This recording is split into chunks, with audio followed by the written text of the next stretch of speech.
Assalamualaikum warahmatullahi wabarakatuh. Mimin lanjutkan lagi cerita Raja Kegelapan Cipenya. Tapi seperti biasa, sebelum dilanjut, bantu tekan tombol like dan berkomentar juga Tuan Rena gas. Bab 1455, Memenangkan Limi. Limi berhenti dan tanpa sadar menoleh untuk melihat Ji-Fei. Alisnya yang hitam berkerut, dan wajahnya menunjukkan ketidaksenangan yang dingin. Bahkan kesombongan, dan dia mencibir. Kamu tahu bahwa Tuan Zhao bukanlah seseorang yang kamu kenal. Apa yang kamu andalkan untuk berkomentar? Penghinaan, ejekan, bahkan tampak seolah-olah dia terprovokasi dan tampak sangat marah. Ji-Fei menatap Limi yang marah. Tetapi alih-alih marah, dia malah sangat senang. Namun, hatinya terkejut. Dia tidak menyangka Limi begitu setia kepada Zhao Wenqian. Sungguh tidak terduga. Huo Lei melirik Ji-Fei. Matanya mengirimkan sinyal pada Ji-Fei, memberitahunya bahwa keadaannya sama seperti terakhir kali, dan Limi juga seperti itu. Ji-Fei mengangguk sedikit dan menatap Limi. Jika ingatanku benar, Plaza Xintiandi ini milik Zhao Wenqian. Dia tidak meninggal sekarang. Tetapi tidak ada yang tahu kemana dia pergi. Sepertinya tidak ada yang menjaganya. Mungkinkah dia telah pergi dan tehnya telah terlupakan? Nada bicaranya tidak ringan maupun berat, tetapi sangat menggugah Limi. Dia berhenti dan menoleh ke arah Ji-Fei. Saya wakil manajer. Setelah berkata demikian, dia berbalik dan berjalan ke arah Huo Lei, lalu duduk dengan sangat arogan. Pada saat yang sama, dia dengan santai meletakkan kotak di tangannya di atas meja. Semua orang di tempat kejadian memperhatikan penunjukan Limi sebagai wakil manajer. Tetapi Ji-Fei melihat kotak itu. Kata-kata yang tertulis di kotak itu sangat menarik perhatian Ji-Fei. Tampaknya Zhao Wenqian sangat menghargai Huo Lei dan sangat mempercayai Limi. Kalau tidak, mengapa dia meninggalkan kotak ini untuknya? Zhao Wenqian yang sudah meninggal adalah pemimpinnya, dan Limi tentu saja tidak tahu. Dia bahkan tidak tahu bahwa Sun Sengshu saat ini berpura-pura menjadi Zhao Wenqian. Namun, Limi masih sangat setia kepada Zhao Wenqian. Sekretaris ini langka dan Zhao Wenqian sangat menyayanginya. Apakah akan ada kejutan yang tidak terduga? Hati Ji-Fei tergerak. Kegembiraan tampak di wajahnya dan dia bahkan sedikit menantikan kotak itu. Mengenai fakta bahwa mereka mengganti Zhao Wenqian yang asli dengan Zhao Wenqian yang palsu, membuat Zhao Wenqian yang asli menjadi Sun Sengshu sementara yang palsu menikmati kehidupan yang baik, dia tidak percaya bahwa pihak lain akan melakukannya tanpa alasan. Dan tidak mungkin bagi Zhao Wenqian untuk tidak tahu bahwa dia palsu. Jadi apakah ada rahasia di kotak ini? Ji-Fei melirik kotak itu, mengingatnya dalam hati, lalu menoleh ke samping. Huo Lei tidak tahu semua ini, dia hanya mengatur pekerjaan seperti biasa, dan akhirnya menyerahkan pengelolaan Plaza Xintiandi kepada Limi. Hal ini mengejutkan Limi sendiri, dan dia merasa rumit dan bahkan bersyukur atas kepercayaan Huo Lei padanya. Setelah Huo Lei menyelesaikan pengaturannya, dia pergi bersama Ji-Fei. Limi berpikir bahwa karena dia tidak meninggalkan Plaza Xintiandi, dia juga tidak meninggalkan Zhao Wenqian. Jadi dia tidak membuka kotak itu. Dia kembali ke ruang konferensi Zhao Wenqian dan dengan santai memasukkannya ke dalam brankas Zhao Wenqian. Setelah Ji-Fei dan Huo Lei keluar, Huo Lei menatap Ji-Fei dan berkata, "Kakak, apakah menurutmu Limi akan berubah pikiran jika aku menggunakannya seperti ini?" Di hatinya hanya ada Zhao Wenqian. Ji-Fei menjawab dengan senyum tipis di wajahnya. Huo Lei awalnya terkejut, lalu menatap Ji-Fei. "Kapan kamu akan melepaskan Zhao Wenqian?" "Zhao Wenqian yang mana?" Ji-Fei bertanya dengan bingung. Huo Lei tidak bisa menahan diri untuk tidak memutar matanya ke arah Ji-Fei ketika mendengar ini. Dia berpikir dalam hati, "Dasar orang jahat, kau hanya mengolok-olokku, Kau tidak tahu yang mana. Jika bukan karena Juli hari itu, dia dan Seng Lingyun tidak akan pernah menyaksikan pengawasan semacam itu. Itu sangat memalukan. Ah, Ji Fei mengangkat tangannya dan menepuk kepalanya. Lalu menatap Huo Lei seolah-olah dia tiba-tiba teringat sesuatu yang kamu bicarakan. Wuh. Ji Fei tidak dapat berkata apa-apa lagi karena Huo Lei telah menutup mulutnya. Ji Fei, jika kamu berani mengatakan itu lagi, aku akan melompat dari Plaza Xintiandi. Ji Fei tercengang. Dia tidak menyangka Huo Lei akan bersikap ekstrim seperti itu. Dia mengangguk cepat untuk menunjukkan bahwa dia tidak akan mengatakannya. Baru kemudian Huo Lei melepaskan tangannya. Namun, tak lama kemudian wajah Huo Lei kembali memerah karena ia tiba-tiba menutup mulut Ji Fei. Dan kini kedua tangannya pun penuh dengan ludah Ji Fei, seolah-olah ia telah dicium oleh Ji Fei. Ji Fei tidak peduli. Zhao Wenqian itu bukanlah Zhao Wenqian yang disukai Limi. Apa artinya? Ji Fei tidak menyembunyikan apapun dan menceritakan kisah Zhao Wenqian yang asli dan palsu, dan bagaimana Sun Sengshu secara tidak sengaja menjadi Zhao Wenqian. Ketika Huo Lei mendengar ini, dia terkejut saat itu juga dan menatap Ji Fei dengan mata indahnya yang terbuka lebar. Seolah-olah dia sedang bermimpi. Dia tidak menyangka penggantian yang aneh seperti itu akan terjadi. Bagaimana kalau kita kembali sekarang? Semakin Huo Lei tahu, semakin bingung dia dan dia ingin kembali. Ji Fei menggelengkan kepalanya. Tidak, ayo kita cari Limi sekarang. Apa? Apakah kamu akan memberitahu Limi tentang Zhao Wenqian? Ji Fei menggelengkan kepalanya, pikirannya dipenuhi dengan pikiran tentang kotak itu. Mari kita naik dulu dan melihat seperti apa situasinya. Huo Lei tidak mengerti, jadi dia hanya bisa mengangguk, keluar dari mobil dan mengikuti Ji Fei kembali ke Xintiandi Plaza. Kedua orang itu datang ke kantor staf di alun-alun. Para karyawan yang baru saja menyelesaikan rapat dan bersantai tiba-tiba menjadi gugup ketika melihat kedua orang itu kembali. Mereka menatap kedua orang itu satu demi satu. Tidak tahu harus berbuat apa. Beberapa orang bahkan langsung menyelinap pergi. Ji Fei bersikap sangat alami. Berpura-pura tidak melihatnya dan berjalan menuju kantor manajer. Dulu itu adalah kantor Zhao Wenqian. Setiap kali Zhao Wenqian tidak ada di sana, itu adalah kantor Limi. Saat itu, dia sedang asyik dengan pena di tangannya, pikirannya kacau. Dia tidak tahu di mana Zhao Wenqian berada dan sangat khawatir. Jika bukan karena Zhao Wenqian yang mengawasi alun-alun, dia pasti sudah pergi. Mencicit, pintu ruang konferensi terbuka dan Ji Fei masuk bersama Huo Lei. Limi jelas tidak menduga hal ini, dan langsung berdiri karena terkejut. Apa yang kamu inginkan? Dia bahkan tidak terbiasa menelepon manajer. Ji Fei tidak peduli. Sebaliknya, dia duduk santai di sofa dan menatap Limi yang tercengang. Kami ingin bekerja sama dengan Zhao Wenqian. Limi tertegun dan lupa bereaksi, karena dia tidak tahu di mana Zhao Wenqian berada dan apa yang sedang dia lakukan dengannya. Ji Fei melanjutkan, kau tahu bahwa keluarga Zhao sekarang sedang menjadi perebutan kekuasaan antara Zhao Mengxing dan Zhao Wenqian.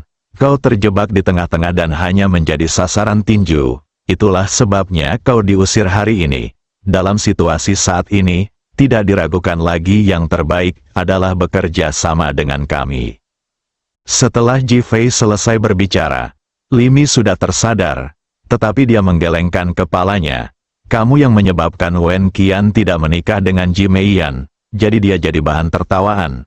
Sekarang aku tidak bisa menemukan siapapun. Bagaimana aku bisa bekerja sama denganmu? Ji Fei tidak peduli dan terus tersenyum. Jika tidak ada harta keluarga Zhao, apakah menurutmu Zhao Wenqian masih memiliki status? Kemudian dia menoleh untuk melihat Huo Lei.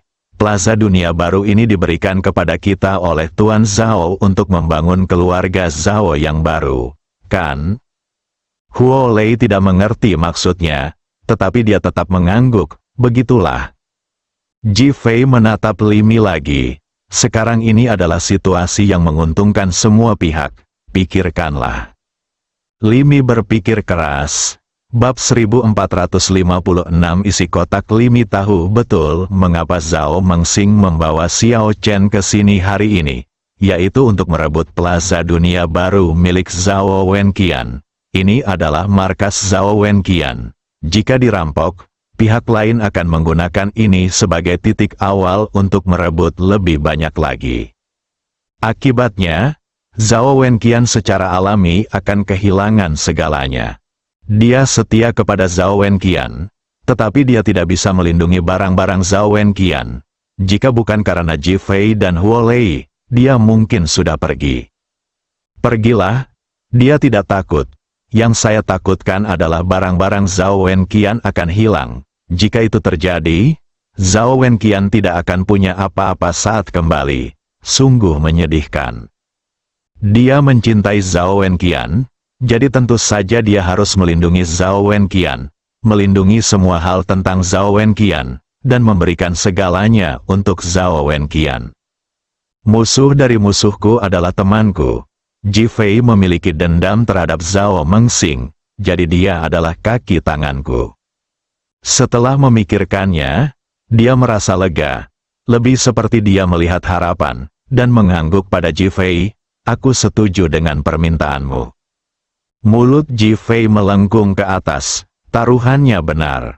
Zhao Wenqian yang asli, Sun Sengshu, pasti akan diselamatkan, dan dia pasti akan menghubungi Sun Sengshu. Tetapi pihak lain pasti akan curiga. Namun setelah melalui Li Mi, semuanya akan berbeda. Bagaimanapun, Li Mi tidak tahu bahwa Sun Sengshu adalah Zhao Wenqian palsu, dan pasti akan mendukungnya dengan segenap kekuatannya. Pada saat itu, dia dapat menghubungi Sun Sengshu melalui Li Mi, dan pihak lain hanya dapat berpikir bahwa dia bekerja sama dengan Li Mi, sehingga mencapai penyamaran yang sempurna. Bagus sekali, kerjasama kita pasti akan sangat baik. Ji Fei menyadari semuanya dan berkata dengan senyum. Li Mi tidak menanggapi kata-kata Ji Fei, tetapi menunggunya melanjutkan. Ji Fei memandang Huo Lei dan berkata, saya sarankan Anda dan Li Mi mempelajari metode kerja sama yang spesifik. Huo Lei tidak mengerti maksud Ji Fei, tetapi dia bisa melihat bahwa Ji Fei ingin mengusirnya, jadi dia mengangguk sedikit. Manajer Li, bagaimana kalau kita mencari ruangan untuk mempelajari model kerjasama? Li Mi melirik ke kantor Zhao Wenqian dan ingin berkata di sini, tetapi dia pikir ini adalah kantor Zhao Wenqian. Jika dia yang memutuskan, itu jelas akan membuat orang merasa seperti sedang merebut sarang burung murai, yang akan buruk, jadi dia menahan diri. Ikut aku ke ruang tamu di sebelah. Setelah berkata demikian, dia memimpin jalan menuju pintu. Huo Lei mengikutinya dari belakang. Namun, Ji Fei tidak pergi, tetap duduk di sofa. Li Mi berjalan ke pintu dan mendapati Ji Fei tidak mengikutinya. Dia ingin berbicara, tetapi Ji Fei sudah berkata, kalian saja yang membahasnya, aku tidak akan mendengarkannya. Setelah berkata demikian, dia meregangkan badan, menguap, lalu bersandar di sofa, seolah ingin beristirahat. Meskipun Li Mi tidak ingin Ji Fei tinggal di sini, dia tidak punya pilihan selain menahan kata-katanya dan membawa Huo Lei keluar ketika dia melihat Ji Fei tidak pergi. Setelah kedua wanita itu pergi, Ji Fei segera berdiri dan mulai melihat sekeliling ruangan. Dia segera menyadari bahwa Li Mi adalah wanita yang sangat berhati-hati. Dia meletakkan setiap barang di tempat yang tepat dan pada sudut yang sama. Dia tidak dapat menahan diri untuk tidak memuji Zhao Wenqian secara diam-diam. Dia masih memiliki selera yang bagus. Sangat sulit untuk menemukan wanita seperti itu sebagai sekretaris. Akhirnya, matanya tertuju pada brankas. Berjalan ke sisi brankas, Ji Fei melihat sekeliling brankas dengan bantuan pantulan cahaya. Ada sidik jari yang tebal di sana, dan beberapa sidik jari memiliki bekas basah karena keringat di tangannya saat ia menyentuhnya, dan sekarang perlahan mengering. Tiba-tiba hatiku tergerak, mungkinkah itu ada di sini? Dia menatap angka-angka kombinasi pada brankas itu selama 1 menit penuh dan dapat melihat bahwa kunci-kunci yang sering digunakan itu memiliki beberapa tanda lama yang tertinggal di atasnya. Tetapi tanda-tanda itu sulit dideteksi dan kebanyakan orang tidak akan dapat melihatnya tanpa pengamatan yang cermat. Ji Fei dengan lembut menekan tangannya pada nomor itu, dan pintu brankas mengeluarkan suara nyaring lalu terbuka. Ji Fei membuka pintu lemari dan langsung melihat kotak yang tersimpan di dalamnya. Kotak itu ada di ruang konferensi. Saat melihat kotak itu, dia tidak bisa menahan rasa gembira. Ling Kongsu sangat mementingkan Zhao Wenqian, pemimpin naga, yang menunjukkan bahwa orang ini bukan orang biasa. Mungkin ada informasi penting di dalam kotak ini. Dia mengambil kotak itu dan menekannya dengan lembut, dan segelnya terlepas dengan sendirinya. Ji Fei mengangkat tangannya dan membuka kotak itu. Ada setumpuk kertas di dalamnya. Dia segera membuka yang paling atas. Sun Sengshu, nama asli Zhao Wenqian, putra Zhao Mengde, tanggal lahir, takdir emas murni. Mendesis, Ji Fei menarik napas. Wajahnya semakin terkejut. Dia tidak menyangka Zhao Wenqian akan mengumpulkan informasi sepenting itu. Bukankah ini yang dia inginkan? Dia sudah sangat tertarik dengan kertas-kertas yang tersisa. Dia membuka yang kedua, dan tertulis, Zhao Wenqian, nama asli Wang Guangyu, cucu dari keluarga Wang di Longdu, tanggal lahir, takdir bumi murni. Ji Fei tidak bisa menahan diri untuk tidak melambaikan tangannya. Berita ini terlalu penting, dan itu adalah berita yang paling ingin dia ketahui. Dia sangat gembira. Dia segera membuka kertas ketiga. Meng Tian, latar belakangnya tidak diketahui, tanggal lahirnya adalah air murni. Ji Fei mengenal ketiga orang ini dan yakin bahwa itu benar. Sekarang dia sangat ingin mendapatkan 2 orang yang tersisa. Selama dia bisa mengetahui informasi tentang keduanya, dia akan tahu siapa pihak lainnya. Dalam hal itu, akan menjadi hal yang baik apakah dia membunuh Wu Luan atau membiarkannya membentuk formasi Bagua 5 elemen baru dengan Sun Sengshu. Ji Fei segera membuka yang keempat, dan kertas di dalamnya bertuliskan, nasib kayu murni. Tidak ada berita lain, yang membuat Ji Fei sedikit kecewa. Dia membuka yang terakhir dan melihat hal yang sama, hanya dengan tulisan, nasib api murni, di atasnya. Ji Fei merasa hatinya seperti jatuh dari kegembiraan yang luar biasa ke dalam gudang es, mengalami es dan api yang ekstrim, kekecewaan yang tak terjelaskan, dan bahkan kerumitan yang lebih tak terjelaskan. Akhirnya, dia memasukkannya ke dalam dan menyegelnya. Dia mencari-cari di dalam brankas, tetapi tidak menemukan hal penting lainnya. Dia mengunci brankas dengan sedikit kekecewaan. Dia baru saja selesai berbicara ketika mendengar suara sepatu hak tinggi di luar. Ji Fei bergegas kembali ke sofa dan duduk, matanya sedikit terpejam, seolah-olah dia tertidur. Li Mi dan Huo Lei mendorong pintu hingga terbuka. Li Mi pertama-tama melihat brankas dan mendapati brankas itu terkunci dengan benar. Ia juga merasa lega saat melihat barang-barang lain di sebelahnya masih dalam keadaan semula.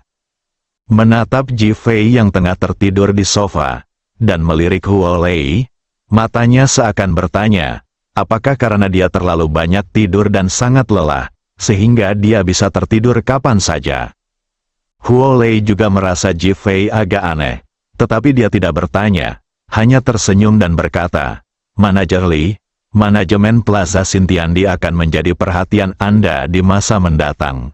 Anda dapat menghubungi saya kapan saja jika Anda memiliki pertanyaan. Jangan khawatir, Tuan Huo, saya akan menjaga Plaza Xintiandi dengan baik dan menjaga rumah Wenqian. Dari nada suaranya, dia masih memperlakukan Zhao Wenqian sebagai pemilik tempat ini.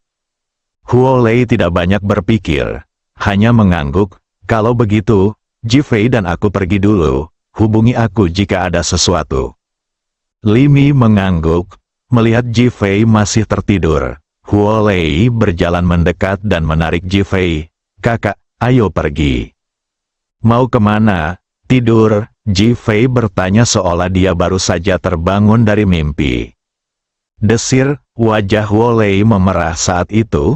Bisakah kamu berhenti menggodanya?